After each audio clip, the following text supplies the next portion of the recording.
And joined by Independence's Jordan Harvey. Jordan, you're a big offensive contributor, as everybody knows. How would you analyze, or how would you say that the defense did? If you had to give a grade or analyze. I mean, I'd say B+ tonight. We weren't perfect by any means. We let up 17 points after a 47-point shutout, but I mean, you got to take into consideration 3 weeks off of COVID, and, you know, we're putting some new players in there, making some new plays, new stunts.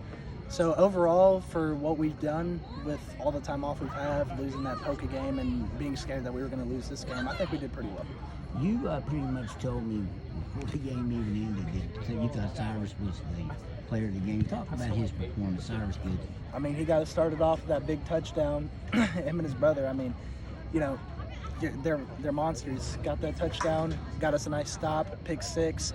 And then down here, we fumbled. We threw an interception, and he bailed us out, getting a nice little hit, forcing a fumble. We recovered it back in the red zone. So he's a big contributor, not only on the offensive side, but the defensive side in general. I mean, I think, in all honesty, he might just be as good as a defensive player as he is an offensive player. You mentioned being off that 3 weeks, and you couldn't get anything. What did you do during that time? I mean, you couldn't practice or anything. A lot of weightlifting. I mean, I love lifting weights. After high school, I want to start powerlifting and getting into that. So it's kind of a little passion. I have a little hobby I do, and football's just one of the things that I get to show my progress in a weight room and how it's helped me over time.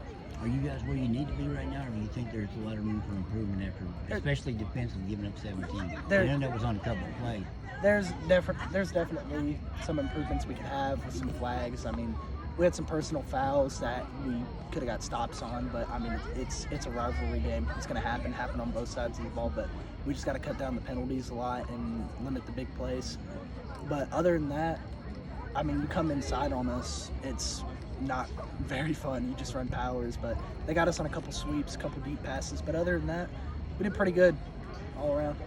When I talked to you over at Liberty, you mentioned the Poca game. Are you hoping that thing gets rescheduled somehow? Yeah, I mean, we were tied for 8th at this point. We both had 2 weeks off.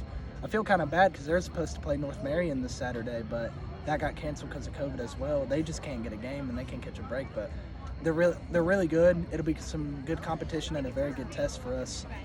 And I'm just hoping we're able to reschedule that later in the season. Okay. Hey, Jordan, I appreciate it. Appreciate it too. Good luck for the rest of the way.